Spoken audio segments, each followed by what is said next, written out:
I'm very, very, very not good at fighting games. I suck at knowing when to keep pressure on versus when to back off. I have a hard time learning all the spacing and combo sequences and fucking cancel timings. But I love the process of learning new games, and especially new fighting games. And honestly, the intensity of these 1v1 punch-ups just really butters my buns and keeps me playing. Out of all the mechanics present in most standard fighters, practicing and memorizing a character's list of attacks is hands down the most daunting. You don't really need to know the exact unit measurements for spacing on attacks or count the iframes for an attack with heavy armor. You kinda learn those as you play pretty intuitively through feel, as long as the game's actually worth its salt. But when you're playing a character for the first time, when you're sitting down and scrolling through the character's move list to get a basic idea of what you can do, that's pretty uninspiring. So much of a fighter's gameplay loop, at least when you start out, is just trying characters and attempting to learn how their attacks chain together and how the character feels. And it can take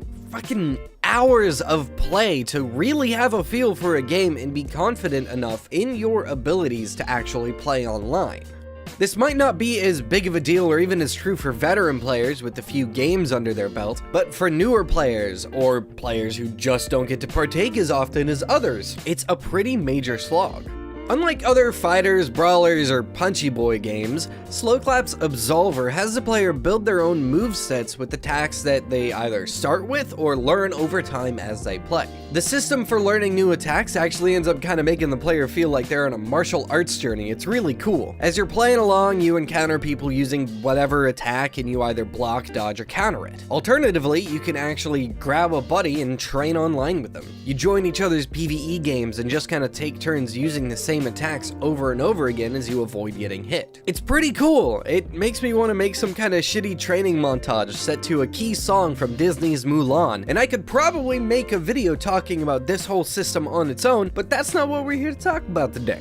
What I want to focus on today is how Absolver creates a stronger type of combo system for fighting games. Everything it does, while flawed on one level or another, has depth and accessibility that work hand in hand to create a really rad combo system that could potentially change fighters in a notable way if it were applied in some way to a more traditional fighting game blueprint. Like most fighters, the real meat of Absolver comes from its PvP. The PvE game is short and sweet. It's pretty straightforward unless you really want to unlock a few secrets about lore or grind for special loot. But the PvP pits you against endless players with completely different combat decks and playstyles. Here, players put everything they've learned to the test, and they spend most of their time either in the arena or in the deck editor.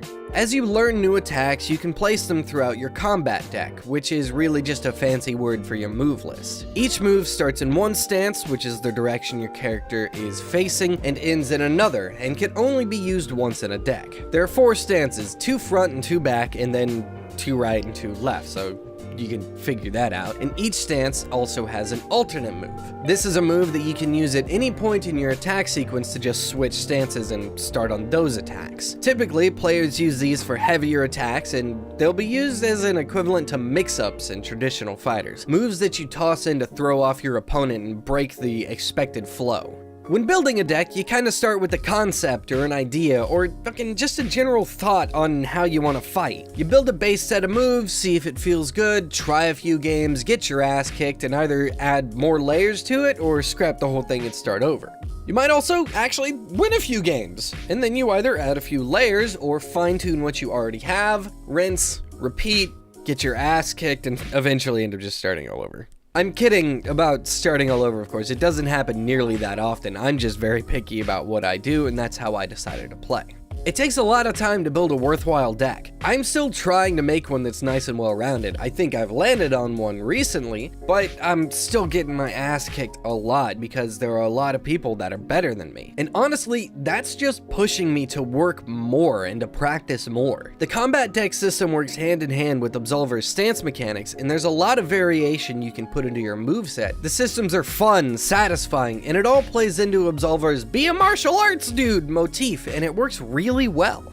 So I want to do a little thought practice thing. Let's think about how a system like this could work in a standard 2D fighter. For consistency, let's set up some rules for this imaginary game. We want it to have a decent amount of similarities to traditional fighting games, so let's just go ahead and define the control scheme so that there's no confusion about what's being used for what.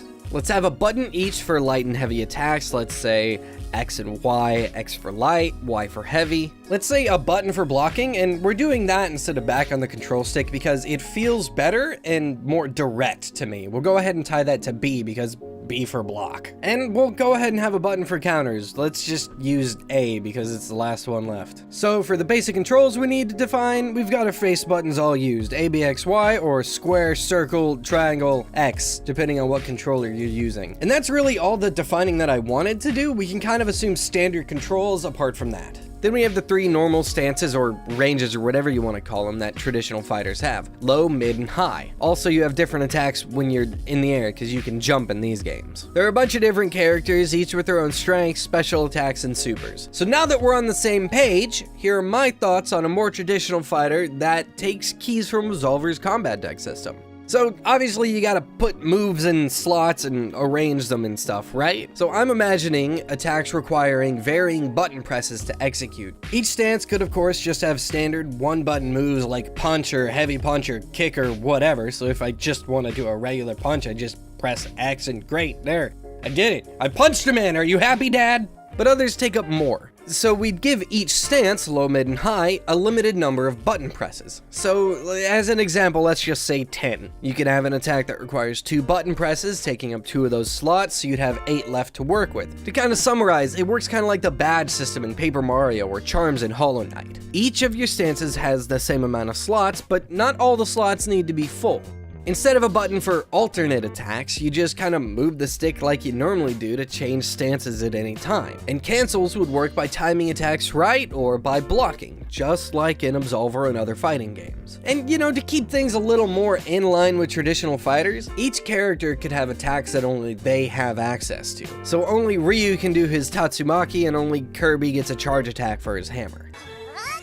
This would give players reason to pick specific characters instead of just stats and supers.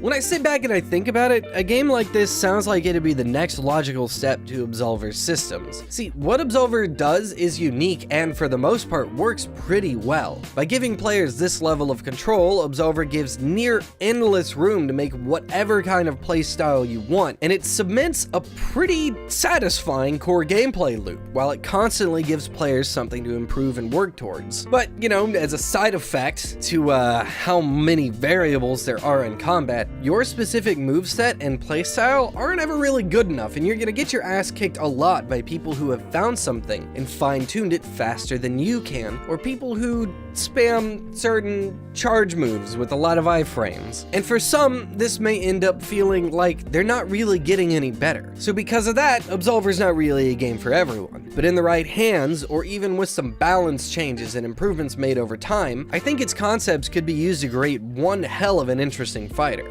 And let me clarify, I do really fucking like this game. I've sunk a lot of time in it, I think it's amazing. This is just a thought exercise to see how else these mechanics could be used.